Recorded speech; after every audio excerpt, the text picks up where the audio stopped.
Manchester City menghadapi misi yang sangat berat di Liga Champions.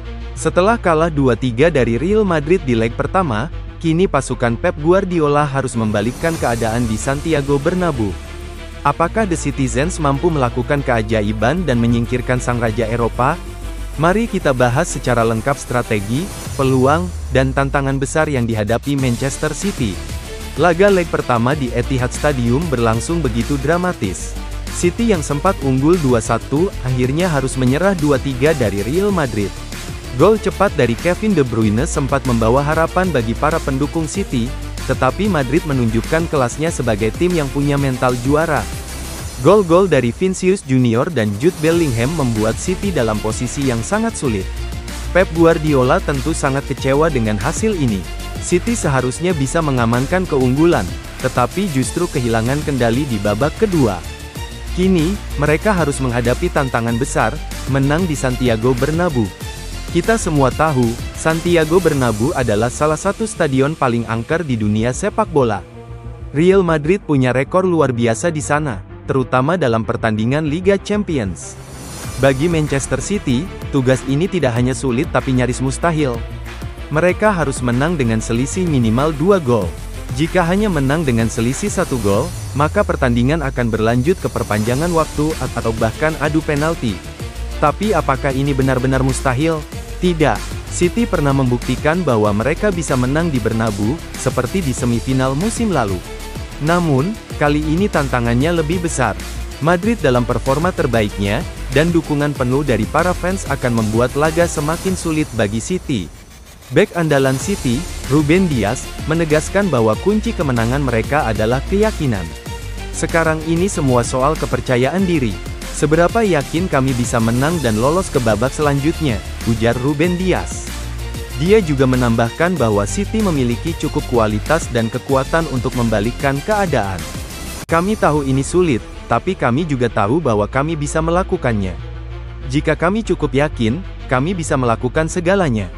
Mentalitas seperti ini sangat penting, sebab, di level Liga Champions, bukan hanya skill yang menentukan, tetapi juga mental juara. Lalu, bagaimana strategi Guardiola untuk membalikkan keadaan? Pertama, City harus tampil agresif sejak awal. Mereka tidak boleh bermain bertahan, karena Madrid sangat berbahaya dalam serangan balik. Pep Guardiola kemungkinan besar akan menurunkan formasi menyerang, dengan Haaland sebagai ujung tombak, didukung oleh De Bruyne dan Bernardo Silva. Kedua, lini pertahanan harus lebih disiplin. Pada leg pertama, City terlalu mudah kebobolan. Ruben Dias dan kawan-kawan harus lebih solid dalam menjaga pergerakan Vinicius Junior dan Bellingham yang menjadi ancaman utama Madrid. Dan yang ketiga, City harus lebih efisien dalam memanfaatkan peluang.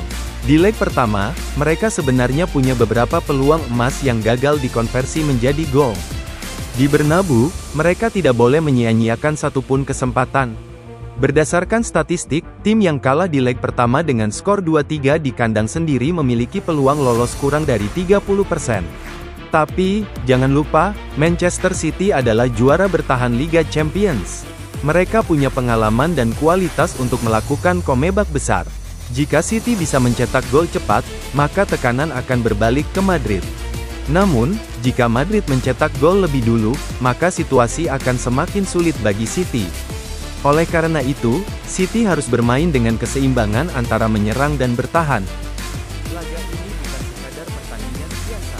Ini adalah ujian besar bagi Guardiola dan timnya. Jika mereka bisa membalikkan keadaan, maka ini akan menjadi salah satu comeback terbesar dalam sejarah Liga Champions. Tapi jika gagal, maka mungkin mempertahankan gelar akan berakhir lebih cepat. Jadi, bagaimana menurut kalian?